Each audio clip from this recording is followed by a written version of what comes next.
Welcome, trusted advisors. This is the podcast where we explore what it really takes to build, grow and sustain a thriving financial planning business.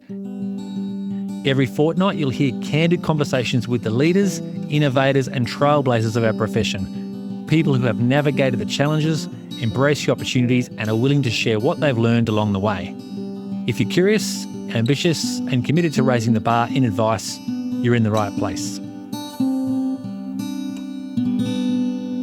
There's a question that came up near the end of this conversation that stopped me in my tracks when I first heard it, raised at a conference in Sydney. It went something like this. If you're the sole responsible manager of your AFSL licence and something happens to you tomorrow, what is your business actually worth? Take a moment to sit with that, because my guest today has a very clear and very confronting answer, and I want you to stay to the very end of this episode to hear it. Rod Bertino is a co-founder of Business Health, a firm that has spent 26 years helping financial advice practices run better businesses. And I mean that literally. Since the year 2000, Rod and his team have sat inside hundreds of Australian advice firms, looking under the bonnet, digging through the P&Ls, surveying tens of thousands of real fee-paying clients, and they've built one of the most robust and high-integrity benchmarking datasets in this industry. In this conversation, we dig into the findings from their latest remuneration and salary research, and the headline is this: the war for talent is now the number one battleground facing advice practices. Not new clients, not technology, not capital, people. 2 in 3 firms they surveyed are looking to add staff in the next 12 months, which means your competitors are almost certainly targeting your best performers right now. We talk about what great practices are doing to hold on to them, including what I call the 3 Cs, which Rod is generously threatening to steal, and why getting that order wrong is one of the most costly mistakes you can make as a principal. We also get into the technology reality check. Rod has seen the hype firsthand and his take on what's actually happening at ground level versus what the industry press would have you believe is worth the price of admission alone. And we go deep on practice valuations.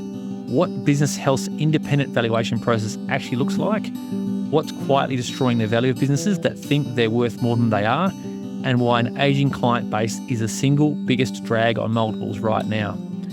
And then we get to that question. Don't skip to the end. The context matters, but when you get there, I think you'll understand why I said it was a mic drop moment the first time I heard it. Here's my conversation with Rod Bertino from Business Health.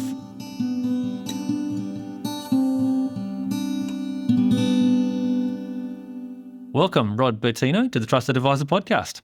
Thank you, Rob. Glad to join you. I've been looking forward to this chat, Rod. We had a pre-chat, as I do with every guest coming on, and Business Health do more than I remember. You've been around forever, you guys, but then you were telling me all the things that you're still doing in the market, and not just in Australia, but you travel quite extensively to the US now, and you've got some big clients over there as well.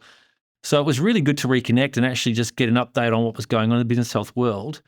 You've been operating the business since 2000. That's 26 years in a profession that has changed almost beyond recognition. I was doing it then as well. What was the original problem you guys set out to solve? And what's changed since then? Yeah. When we look back to when we first started, Rob, as you say, 26 years ago, and some days it seems like an eternity and other days it seems like yesterday, which is the case in most small businesses, I think. So things have changed. Some things have changed, as you say, almost unrecognisably, Rob, but some things have remained constant. And I think the very core of what we do and why we started Business Health was to help advisors run better businesses. What we knew and what we've learned, have been reinforced since, is most owners are really talented advisors. They don't need our help to be better advisors. And if they need help in that space, there's a number of really good people that can help them. That wasn't the space we wanted to play in. What we knew was, as talented as the owners were in the advice space, running a successful small business was a very different beast and required a very different skill set. And what we saw was there was no one out there helping talented advisors to become successful business owners and operators. And that was something we were passionate about. That was something we believed we could help with. And that was at the core of why we set up Business Health. And to this day, nothing's changed at all. We're still helping advisory firm owners run successful businesses. Yeah. Now that can look like different things depending upon the firm. If it's a new, younger firm, then growth's important. If it's a well-established firm that may be looking at transitioning the original owners out in second generation, then we can help there too. So one size doesn't fit all, but at the core of what we do is helping business owners run better businesses. Yeah, that's veteran level experience too, because of all the businesses you've seen over the years, you've seen so much of what has worked in businesses, what's made them successful, what are the ingredients, and also what's perhaps held them back, because they are quite distinct skill sets, aren't they? You can be a great advisor, great technician, but as the E-Myth book talks about from Michael Gerber, technicians don't always make good managers and don't make good entrepreneurs always. But if you get in there and help them, you can help them level that up and start to think like a business owner, not just as a technician. Yep, that's exactly right. And the skill sets are so different. The skill set needed to be a really talented, successful financial advisor is a very different skill set to owning and running and managing a successful small to medium-sized business. So I think the firms we have most success with, the firms we're able to add the most help to, it's a mindset shift, Rob, in that the owners acknowledge that perhaps they don't have all the skills that they need, or perhaps they could be better at this, or perhaps opening their mind to some external advice could add value. And once that mind shift happens, then we start to see some real meaningful change and improvement at practice level. Yeah, fantastic. Now, you guys built your reputation on benchmarking. That was the thing I remember most about Business Health. We did it ourselves. We've done it more than once. How do you ensure the integrity of the data you collect from firms? Because I see benchmarking studies a lot and I'm thinking self-reported data doesn't always stack up. So how do you ensure the integrity of the data you collect from firms so that when you tell a practice they're above or below the peer group, that number actually means something? Yeah, it's a great question. And I think it's prudent to be a little skeptical of some of the benchmarking data that's out there, Rob. As the old saying goes, if you're not paying for the product, then you are the product. So if you're getting your benchmarking data from a free website where you put in 10 or 12 data points and it spits back, then in itself, it might be valuable. It might give you a framework to work within. But we believe in the age-old adage of prescription without diagnosis equals malpractice. Yeah. And that resonates with financial advisors because it's the same with them and their clients. So before we undertake any significant engagement with an advice firm, we want to look at the numbers. Because quite often the problem that they're presenting with may be a symptom of a greater problem, or it may be the cause. We don't know. So before we start work, we want to have a look under the bonnet at the business. So we'll collect the numbers to help us with the consulting work we do. So we get P&L statements, we get balance sheets, we get 3 years, 5 years history, and we do quite a detailed analysis on that to help us then make meaningful contribution on the consulting side. So all of our data isn't collected through an online survey. It's collected from firms who have come to us for help. So we believe the integrity of our data is probably preeminent in the Australian advice marketplace because it's all collected firsthand from firms we work with or are looking to work with us. We've been doing this a long time, as you said, and you get a feel for it. And sometimes if we are given a number that just appears outside of what we would normally expect, we'll continue to work with the firm and we may question it. But if there's any doubt about the integrity of that data point, we don't put it in our benchmarking data set. We'll still work with the firm, we'll still do what we can on a consulting side, but we won't pollute our benchmarking data set with a number that just doesn't feel right to us. So that's how we keep the integrity of the data. We use a 2-year rolling data set as well, Rob, because there's not much point benchmarking a business against numbers from 5 years ago, pre-pandemic, for example. So we keep that rolling 2-year data set in terms of being able to provide a current marketplace benchmark for our clients. With that approach that you take to gathering data directly, it reminds me of how financial planners would typically go about doing a fact find. Back in the day, we'd sort of fill it out, talk to the client face to face, they'd answer their questions. But the reality is we know they don't know the information offhand out of the top of their head. So getting all those proof points, getting the evidence of what's really going on, that would set you up so well to do more than just that benchmarking study, because now you've got all the rich data set to actually do a number of other things that you do as a business, and we'll get into some of those in a moment. But I can see that's a high integrity way of going about it, the way we do it, obviously, when we're gathering data for our clients to give them advice. You've got to get the evidence, you've got to get the statements, and you've got to look through the data set because they can't remember that stuff off the top of their head. No. And it's labour intensive. There are easier ways to do it, but we believe it produces the best result. And as you say, we've been doing this for a long, long time now. Our reputation is strong in that our data set can be relied upon. It can be used to frame decisions and actions going forward. So we believe it's worth the extra effort to ensure the integrity of the data that we're using. Yeah, which makes your latest report, I think it's your latest report, really valuable. I've got it right here. Here it is. For what it's worth, you've done the report for the advisory of Iris, which was a salary and remuneration report. And it actually uncovered some pretty confronting findings, I thought. What were the 2 or 3 things that genuinely surprised you in that research study? And what should practice owners be doing with that information right now? Yeah, it's interesting. If you take a step back, the reason we did this research project, Rob, was that a lot of our clients were coming to us and saying, hey, our staff are putting pressure on for salary increases or for an enhanced suite of benefits. What is the average salary being paid to a junior advisor or a client service manager or a paraplanner or whatever role within an advice business? And quite frankly, we couldn't find any reliable, reputable, industry-specific benchmarks to use. So we did it ourselves in the true business health fashion. If it's not there and we think it's important, well, we'll build it. So we went to a couple of hundred firms who we know well and said, hey, would you be interested in the aggregated findings if you participate and tell us what you're paying your people? And we had almost 100% take up. So that shows the interest in this area. Absolutely. The number one finding, Rob, from our perspective was that the war for talent is the new advisory practice battleground. Sustained success will no longer be predicated on how good the owner or the senior advisor is.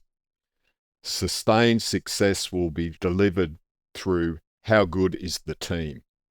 Because even if they want to, no one yet has found a way to work more than 24 hours in any one day, even if you want to. So the complexity of running an advice business is now so great. There are so many moving parts, the issues you've got to be across. It's impossible for one person to be fully across that. So that means talented employees within the business to do whatever role it is you've allocated them is just incredibly important. So this research reinforced that, and to highlight the war for talent, 68% of the firms that participated told us they're looking to add to their team in the coming 12 months. So 2 out of every 3 Australian advice firms are looking to bring more people on in the coming year. Good people are going to be hard to find and they're going to be hard to keep, because even if you're not looking to recruit, 2 out of 3 of your competitors are. And they're going to be looking for quality, experienced people. They don't want your worst performer. They want your best performer. So even if you're not in the market to bring new people on, your best people are targets for your competitors. So that was the key finding. Interestingly, for the first time that I can remember, the demand for client-facing support people is outstripping demand for advisors. Wow. More practices are looking to beef up their back office, their client support team, than they are their advice team. So I thought that was an interesting shift in the last few years. And traditionally, the non-advice roles in advice practices haven't been the rock star positions. The advisors have been thrown all the benefits, have been paid the higher salaries, have been given the flexibility.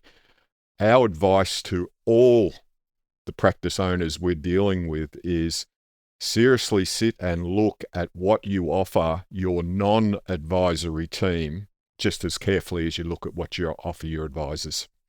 Do you draw any conclusions from that, Rod, that of why is it that all of a sudden there's this sort of extra demand for that client services support role? Because we've seen that too.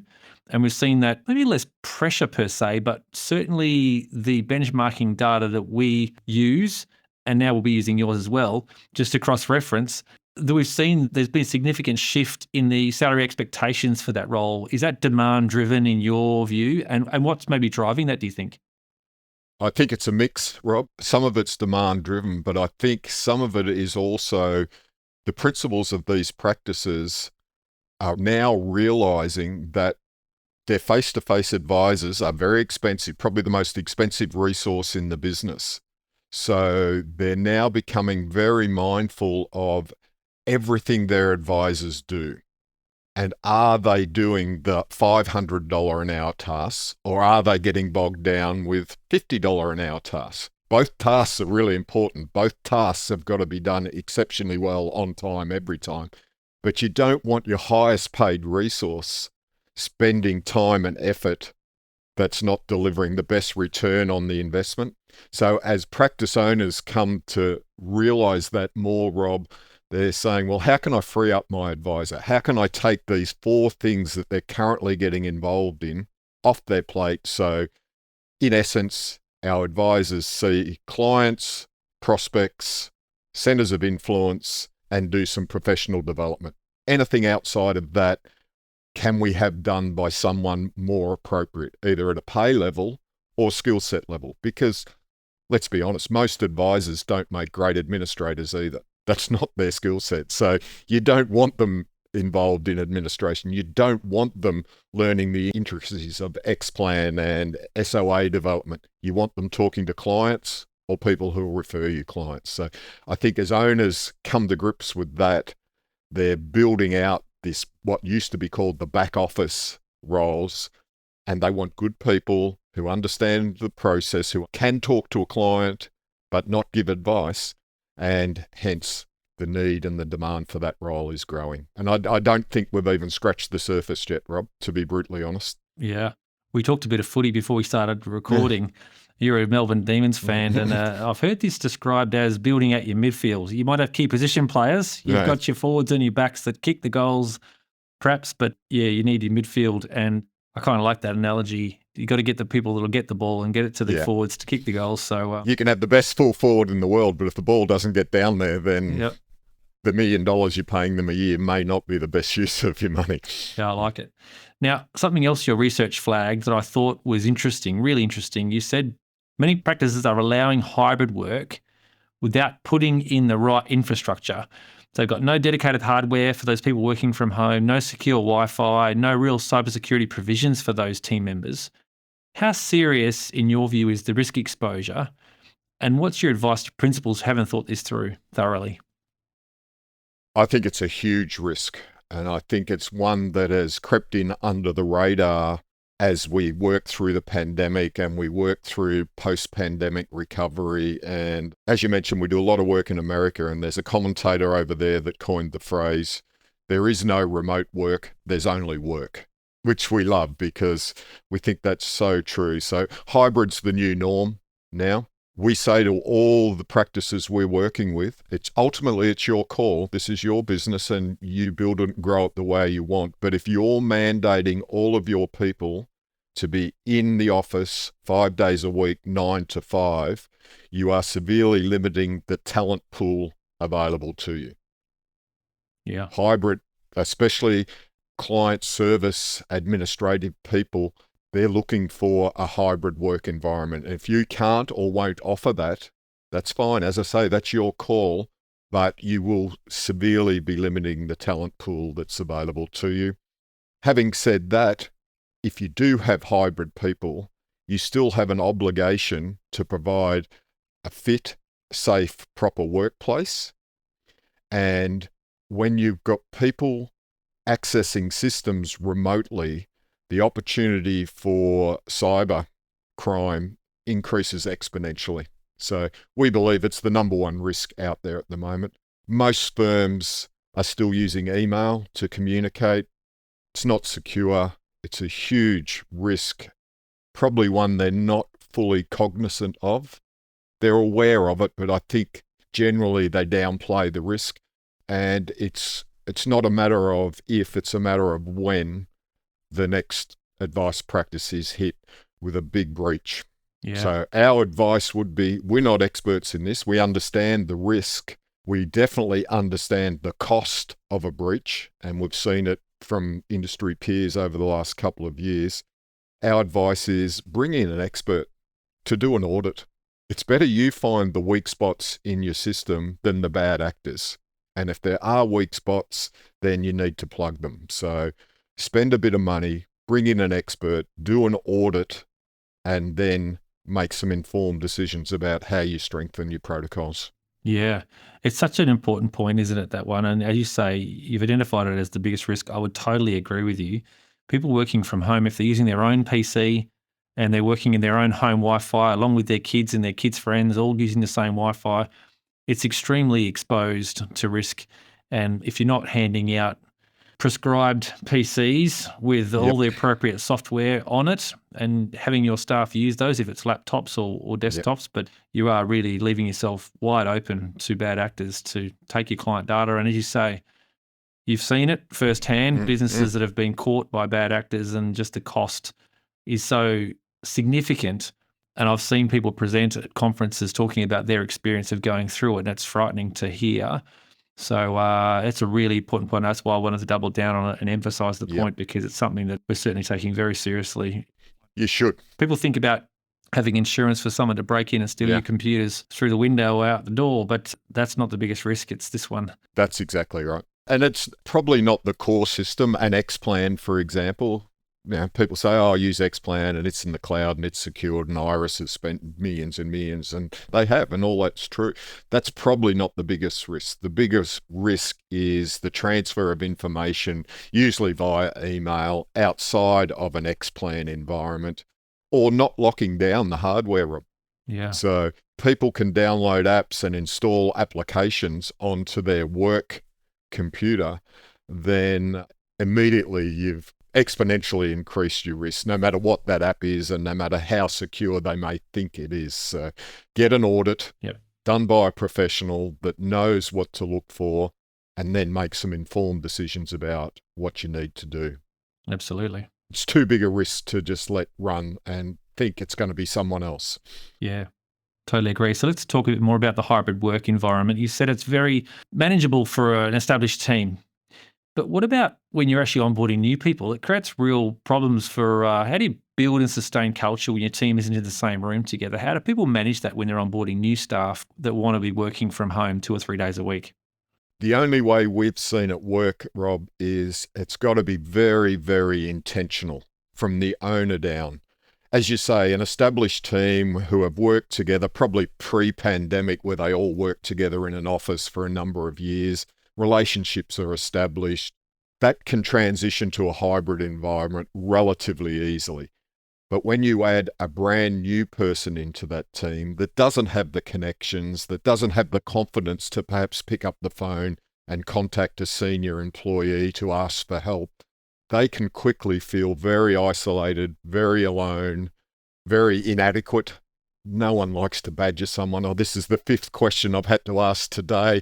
I probably was told that, but I've forgotten it. All those feelings are natural, but it leaves them out on an island on their own. So the senior managers and the owners need to be so intentional about bringing them in consistently, regularly, to form those bonds so that when they're back out in their home office, they do have some framework to fall back on. They do have a stronger relationship. So it's things like, perhaps it's a hybrid working environment. So we are coming into the office, not 9 to 5, 5 days a week, but make sure everyone's in, or all the key people in a team are all in the office at the same time, rather than when they're in their office, they're still not building those connections because their peers aren't.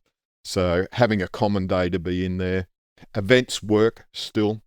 So run social events, run culture building events, run team building events, have some fun. What we do is really serious and the outcomes change people's lives. But that doesn't mean it can't be a fun place to work and enjoy the people we work with. So again, there's no right answer. There's no rule book to this where you open up to chapter 7 that says, here's how you build and grow culture in a remote environment. But make it intentional. Spend some money on it, because you've got to spend some money on it, fund it, and don't lose sight of the importance of picking up the phone. As a senior leader or an owner of the firm, to just pick up the phone and talk to your employees that may be working for no other reason, to see how they're traveling, how are they feeling, especially your newer hires, how you're fitting in, what's it like. The power of a senior leader picking up the phone is probably one of the most influential things you can do to build and grow culture in a hybrid environment. That's good advice. Yeah, especially as you talk about the talent war that is the new battleground. Let's go back to that for a second. Why do you think the pendulum has swung so much away from people were worried about finding the next client, and that was kind of the battleground to sort of win the brand and visibility of your practice and have enough clients walking through the door, but that doesn't seem to be an issue anymore. Everyone I talk to said we've got more clients than we can handle. We don't really need to do a lot more in marketing because we just literally don't have the team, I guess, to support the growth. And perhaps that's where the pressure, why it swung to that demand for talent, just to keep up with the demand. Yeah, agree entirely. Maybe it's a skew with the firms we work with, Rob, because they are generally well-established firms that have profile and presence. But even the newer firms, finding new client doesn't seem to be a problem for the vast majority of firms we're working. Now, maybe that's reflective of the advisor shortage as well. Maybe it's reflective of the boomer demographic moving through the work cycle, and retirement funding and planning is now more important when you're 58 than when you're 28. But whatever it is, access to new client is not a problem. Access to capital's not a problem. For most firms, provided you can put forward a solid business case, there's capital out there to do what you may need to do. You nailed it, I think, Rob. The issue is, how do we get this work out the back door? How do we get it completed timely, accurately, efficiently, effectively? That comes down to, well, we need good people, not just good advisors, because we've spent a bit of time and effort building that up, and most firms have got that core advisory base. As we said earlier, they're now turning their focus to how can we best support them so they do what they do exceptionally well, just more of it, hence focus on the back rooms. Yeah.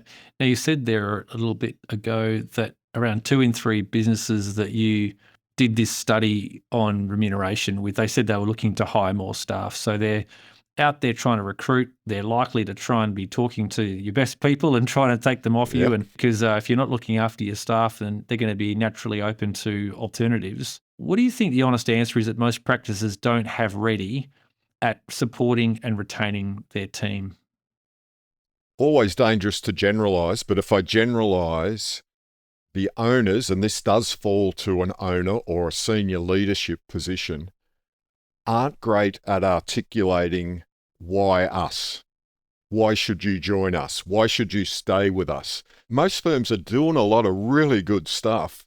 They're just not great at articulating that, reinforcing it, reminding the people of all the benefits they provide above and beyond the paycheck every second Thursday.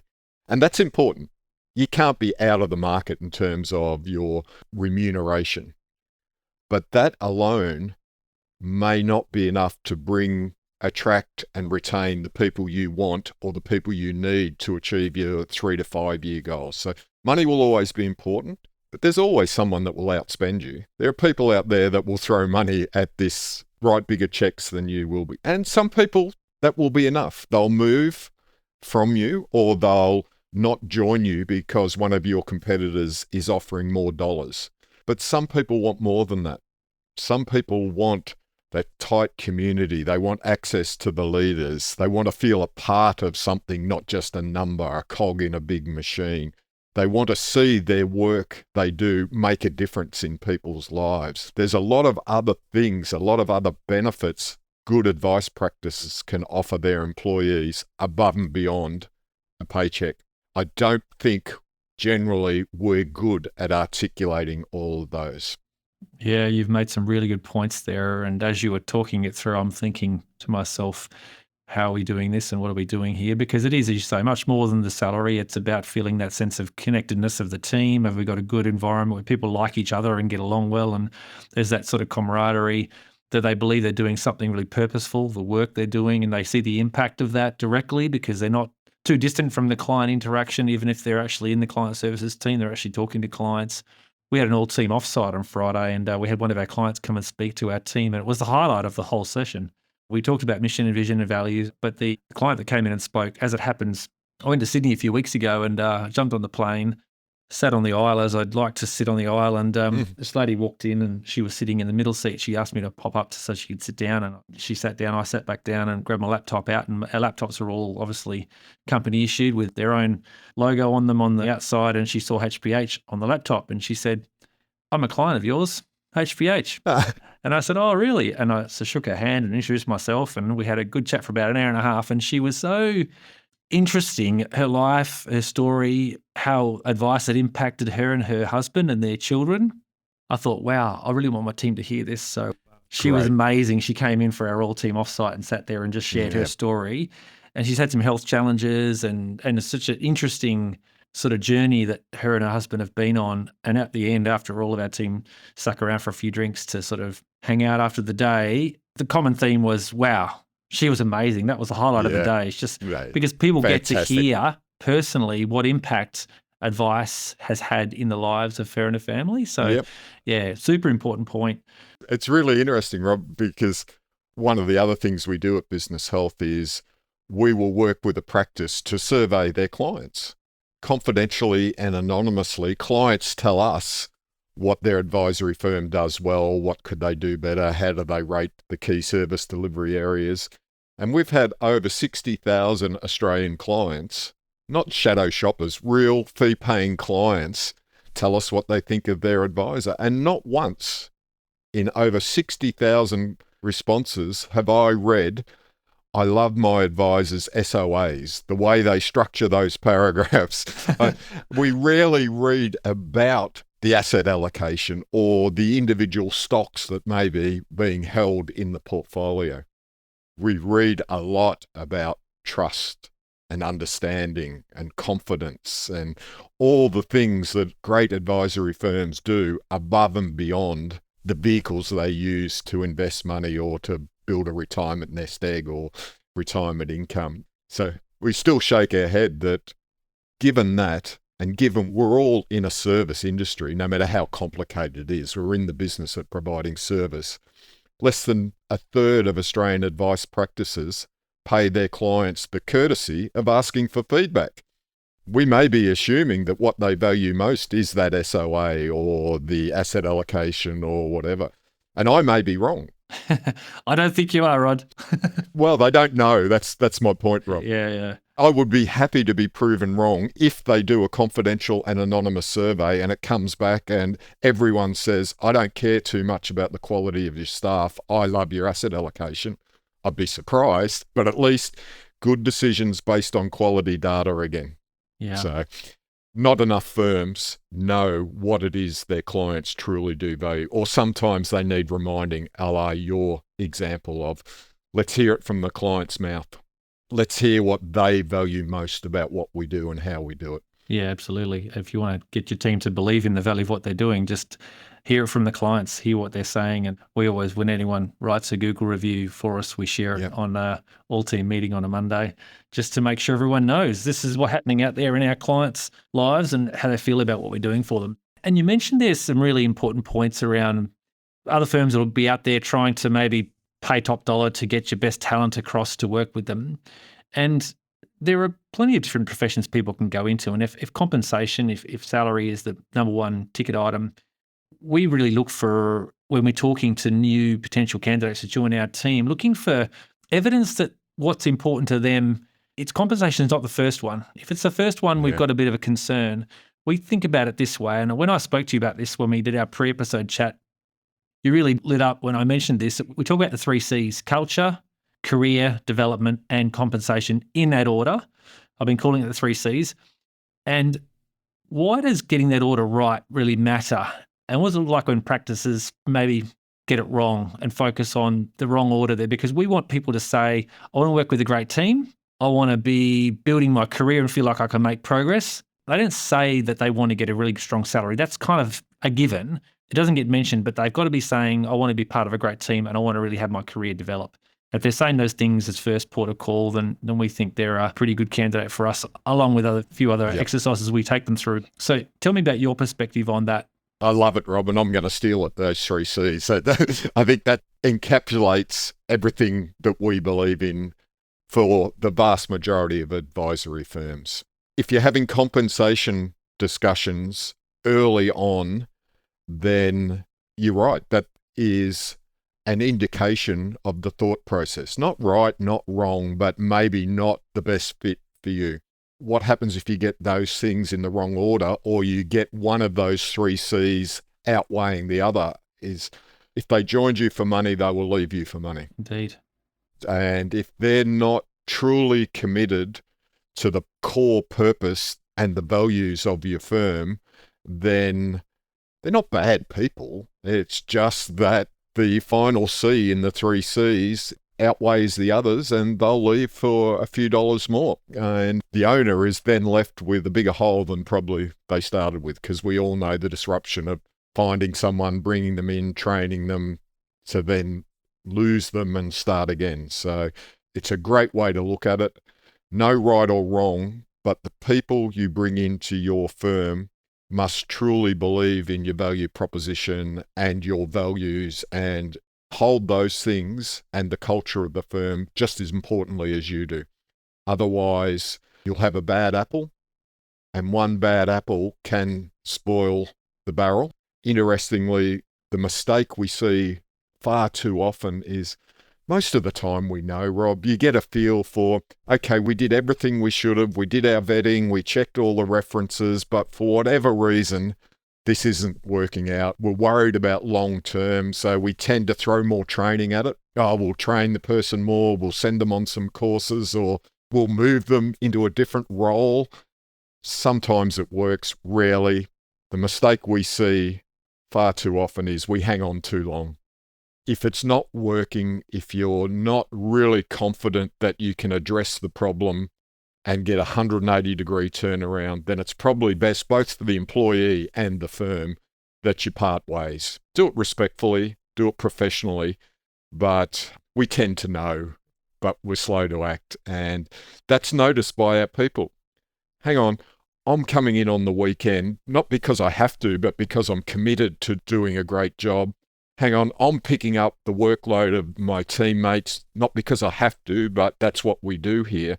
And here's this person that's doing none of that, that's getting well paid, that's not contributing in all the other areas. That has an impact on your culture. Don't think that that's not seen and noticed and felt by the other team members. So your worst case scenario is the bad performer stays and you lose 2 of your best people because they don't think you're serious about the culture and the commitment to that culture. That's why you're keeping this poor performer, this bad apple. 2/3 of your competitors are looking to recruit. Half of them want your back office people. You don't want your best performers disenchanted with your leadership style, your leadership decisions, because their phone will ring. And you don't want them having negative thoughts when the headhunter's on the other end of that phone offering them what could be their dream role. Absolutely. I think that point is so true of many firms. You find yourself talking about an individual for multiple occasions. You're talking about them and thinking they're causing a few issues here. And as you say, we want to believe the best in people, and we give them the benefit of the doubt for too long sometimes, all the while damaging the workflow and the core of what you've got. Yeah, because the people that are doing the work are thinking, thanks very much for not getting this person to perform, so I have to pick up the pieces. That's right. You have to think about it as what's good for the business here, because you worry about too much about the individual. You're thinking about the person that's obviously not meeting the expectations of the role. you're thinking too much about them and not thinking about the business and what it needs. Because if you take a step back and say, what does the business most need here? You realise it's not that person. They're not able to measure up for the role, and they're best to find a role that's better suited to them and better for the business overall. Yeah, and you're not even doing the best thing by that person. Yeah. Because for whatever reason, they can't perform the role you want them to. Keeping them in that role for an extended period is not helping them at all, let alone the detriment it's causing to the business and the culture and the other people. So you're right. Generally, we tend to hang on too long. Yeah, we're talking about people, so let's switch to the other side of the coin, because technology is on everyone's lips at the moment around the hype around AI in financial advice. You're seeing something different on the ground from your research and studies at the moment.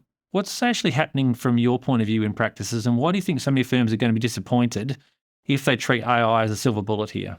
What's happening is not as important as what's not happening. Long-winded way of saying there is far more talk around this space, Rob, than actual on-the-ground implementation. And don't get me wrong, I get really, really excited about the possibilities that AI present. It's just mind-blowing. But as we speak today, there's not a hell of a lot of significant implementation happening at firm level. And of course, there's the exceptions, the early adopters that have thrown a lot of money at it, that have developed solutions, and they are a long way down the track. But generally speaking, most firms aren't. And it's interesting that that's creating a bit of fear of missing out with the owners. You can't read any of the industry press on any day without one or two articles about AI in there. So the feeling they have is, well, a lot of people are doing this. We're not.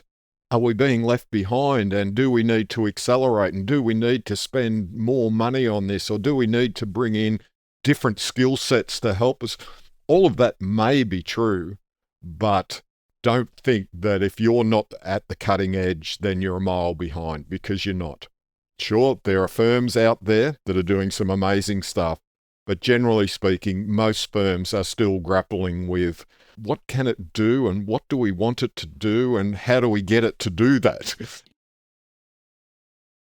Yeah, and you made the point when we're talking about this, that if the process is broken, technology won't fix it. It'll just make the brokenness faster or more expensive. So exactly, you get to do more of the broken stuff quicker. And it's interesting, Rob, the other key piece of, and we're not tech specialists, we bring in tech experts to help us with our clients in this area.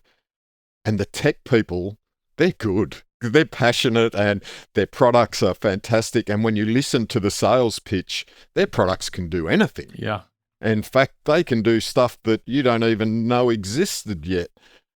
Our advice to the firms we're working with is keep very much top of mind, what problem are we trying to solve here? And the 8 bells and whistles that it can possibly do, that may be great, but if it doesn't solve your core issue, the core business problem you're trying to solve, then all those ancillary benefits are probably distractions, to be honest. So our advice when you're looking at this is very much keep focus on what problem are we trying to solve here? And does this app, this piece of tech do that? That's great advice. I've worked with some people in this tech space before, and the best of them actually tell you to do that first. They'll say, write down what it is you're trying to solve for. And then if you're going to talk to vendors of technology that are going to potentially support you, they'll come in with their own pitch as to what they can do, but that can easily very much distract you from what it is you're trying to solve for. So stay true to what you're trying to solve for and almost have it as a run sheet in front of you when you're talking to them, so that you are asking specific questions, having them answer specifically how to address those questions, not just these are things we can do, because it is very easy to get distracted by the other bells and whistles. The other, we think, good piece of advice we give our clients is when you're talking to the vendors, the tech vendors, use the phrase often, show me, don't tell me. Don't tell me what it can do. Don't tell me what it's coming. Show me how it does, because this is very new and a lot of stuff is being developed and it can do anything. Don't tell me, show me. And if they can show you it in action, then you're probably on a stronger footing to move forward than, oh, we'll build that for you. You tell us what you want and we'll build it. Yeah, they may be able to do that, but that's fraught with danger and usually pretty expensive. Absolutely. Now, something that you mentioned and that I didn't know that you did, because I've known business health as benchmarking for years and years, but when we were chatting last, you talked about doing independent practice valuations, and you were explicit about the fact that you're not brokers.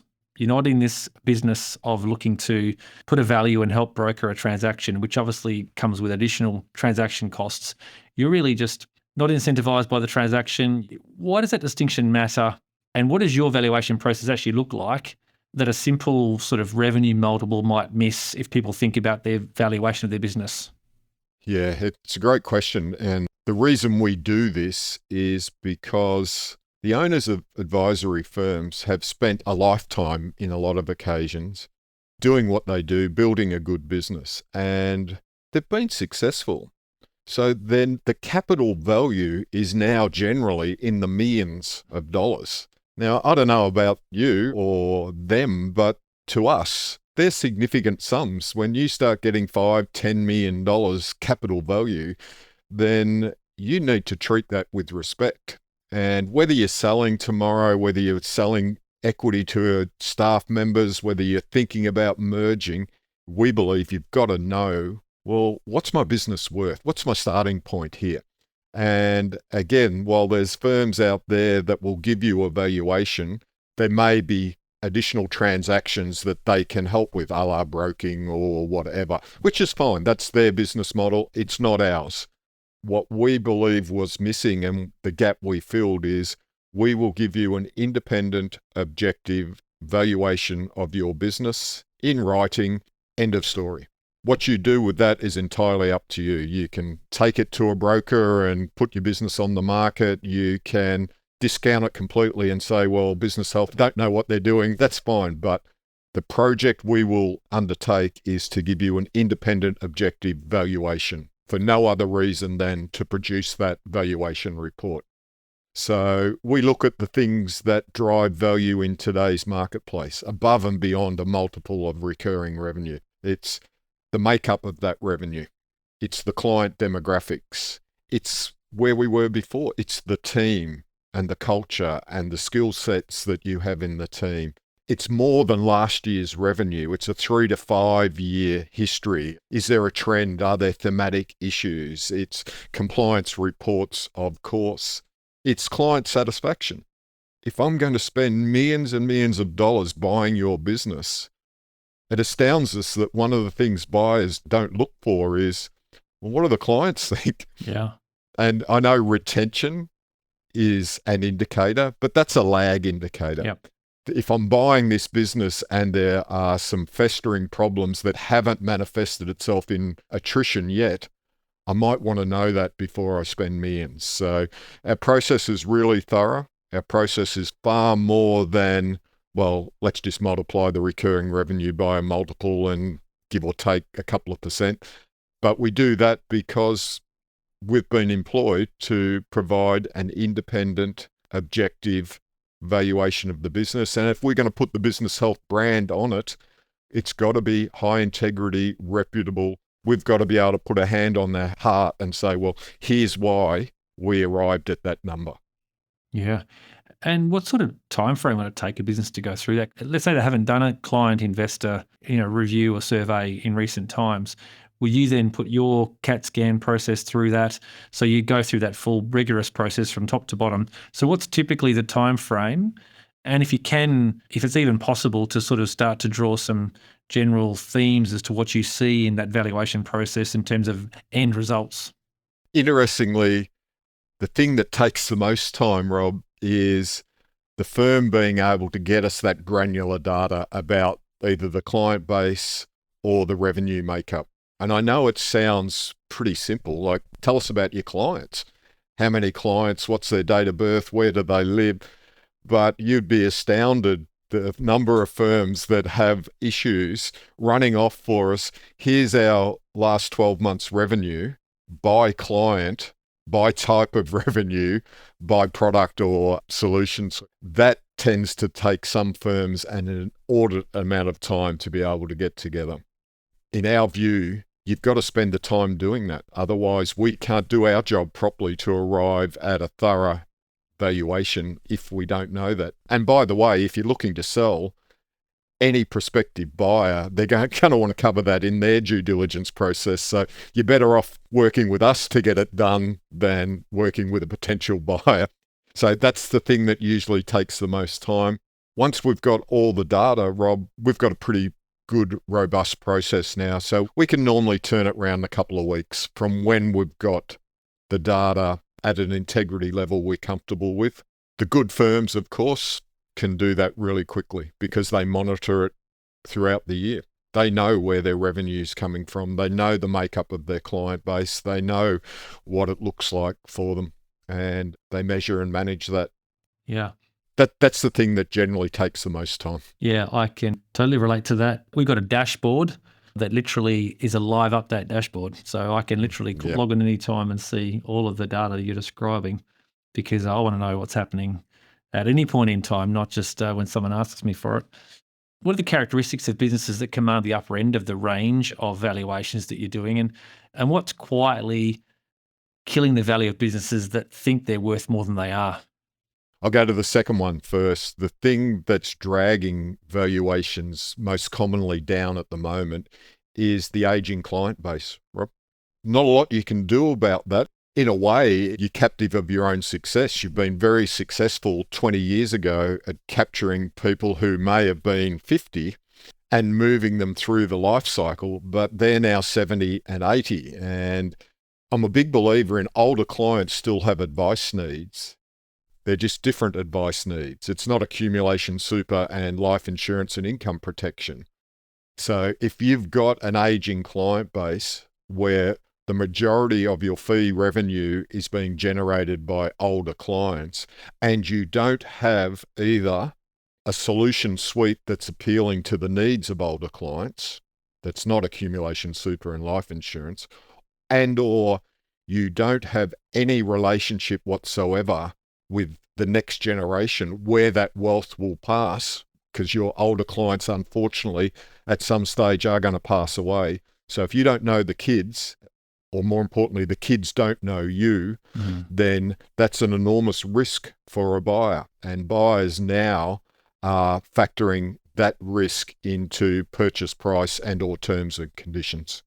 Yeah, absolutely. I mean, I think that's the one that everyone would just go, yep, totally understand. If your clients are 70s and 80s predominantly, then the advice needs of that population are lower. And also, as you say, the duration of how long they'll be clients will also be compromised because it's just purely based on their age.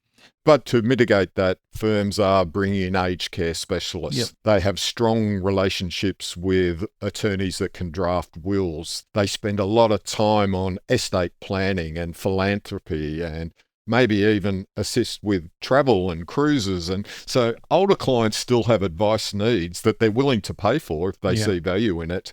But if your offer is super and life insurance, and you've got 70% of your revenue coming from age 75 and above, the market isn't going to pay you a premium for that. Yeah. So what are the characteristics of business that are commanding the upper end of the range? What are businesses that the best of them value that, and why? Yep. They have a relatively short tail of low fee paying clients, Rob. Now, no one has none, because I think for all the reasons we touched on, but the firms that are attracting the highest multiples are charging appropriately. So there's no subsidization happening. The buyer's not going to have to come in, move relationships and increase fees at the same time, because that's fraught with danger. There's an appropriate skew across the age bands. So all firms will have older clients. That in itself, there's nothing wrong with that. But if you're heavily skewed to that age demographic, then the market will reflect that in terms of offer. They have good people that are really clear on their roles, that have skill sets that a buyer can immediately see they can leverage, and all the hygiene stuff. They have a clean compliance record. They're not involved in products that sit way outside the norm or have had troubles with recently or in the past. If the advisory team has a strong female representation. Currently, that's in demand. And personally, I can see why. I think one of our challenges as an industry is how do we bring in more really smart young female advisors, because I think they do this job exceptionally well. Not to say men don't do it well, but I think we're missing an enormous opportunity by not making our advice profession more attractive to younger female advisors. And we've got to do a few things to make it attractive to them. But if you've got younger quality female advisors who will come across with the acquisition, then that's definitely a plus as well. Yeah, no, I totally agree. I saw something recently, and I'm trying to think where I saw it, but there was a checklist of things that firms, I think it was coming out of the US actually, a bit of research, and there was 4 things, and I don't remember 3 of them, that made the profile of a firm particularly attractive, and you've just hit on them. One was an engaged team that's where there's almost like an equitized arrangement where they're connected and staying for long term. So commitment, team commitment. Strong organic growth was a big one. Are they growing organically strongly? Have they got a good presence in the market? Are they getting a lot of new business coming through the door?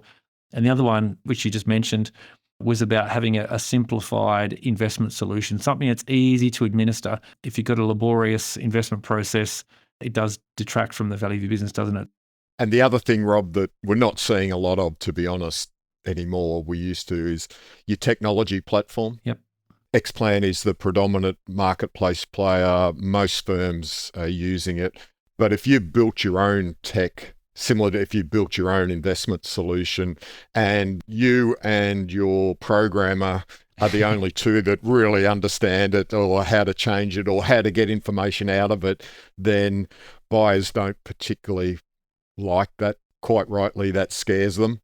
But if you're running an Xplan, for example, well, I know how to do that migration. We run Xplan or a version thereof, so it's one less complexity to worry with. So your tech stack and your underlying tech infrastructure, potential buyers will look closely at that as well. Yeah, that's good advice, isn't it? To keep on the beaten path if you want to become valuable to someone else at some point in the future. Now, I went to the Boutique Financial Planning Conference in Sydney a few weeks back, and there was a lady there speaking, Cheyenne Walker, and she referenced you and your team, said something really, really impactful, I thought, because that audience was full of self-licensed business owners. Yep. So I have to mention this because it was one of those moments everyone just sort of went, there's a bit of silence, and thought, wow, that's a really very valid point. I saved this for the end. This is the last question, if that's okay, Rod. I've kept you for a while, and thank you for persisting with me. A practice owner who is the sole responsible manager of their AFSL license might think their business is worth several $1 million. What actually happens to that value the moment they're no longer there? And how many practice owners haven't fully sat with the implications of that? The question was, if you're not here tomorrow for ill health, some reason you can't be in the business, and you're the sole RM, what happens to the value of that business, which is worth several $1 million perhaps the day before? It goes to zero generally. Now, that's the extreme. And you're right. That's why we get so passionate about this.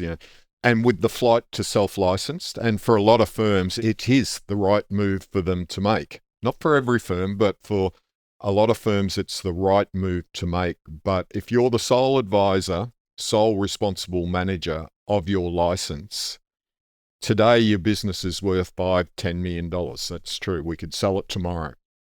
But if you go under that proverbial bus, potentially that capital value goes to zero, and it goes very quickly, because your business cannot continue to give advice when there's no responsible manager.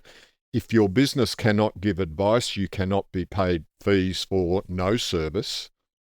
The business cannot appoint a new advisor because there's no responsible manager.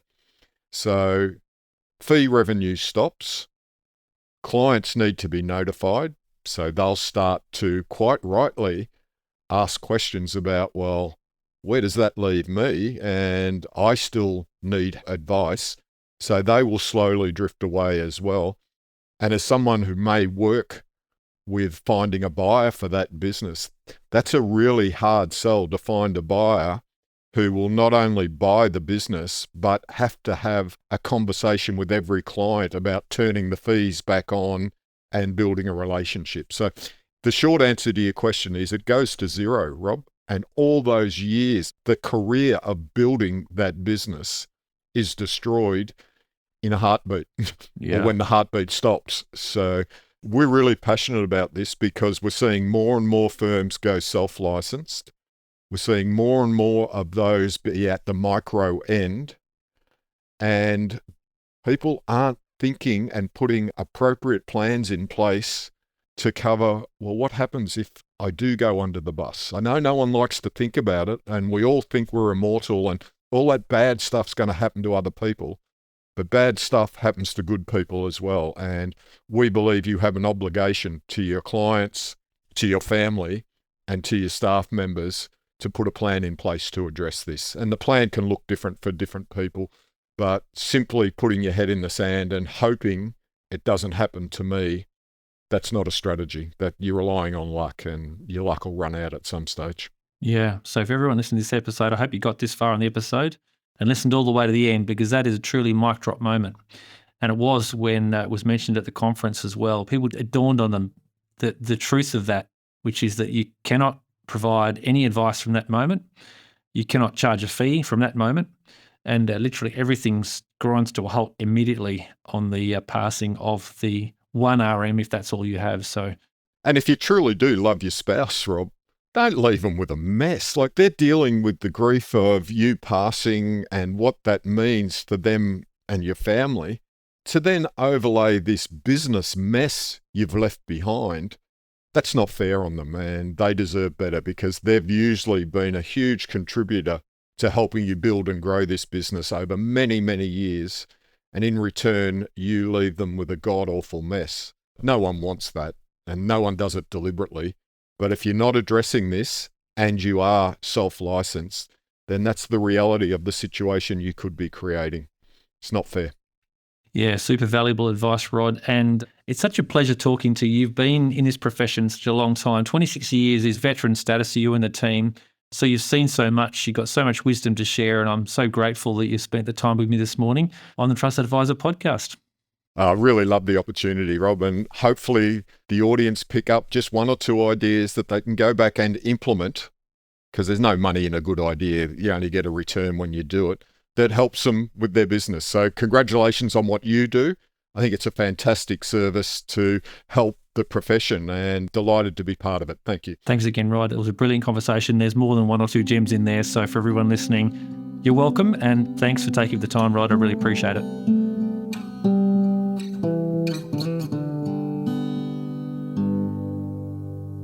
Thanks for tuning in to The Trusted Advisor. I hope today's conversation brought you new insights and inspiration for growing your business. If you enjoyed this episode, please subscribe on your favourite podcast platform, leave a review and share it with others in the industry. And don't forget to connect with us on LinkedIn for updates on future episodes. Until next time, keep building trust, embracing innovation and driving success in your practice.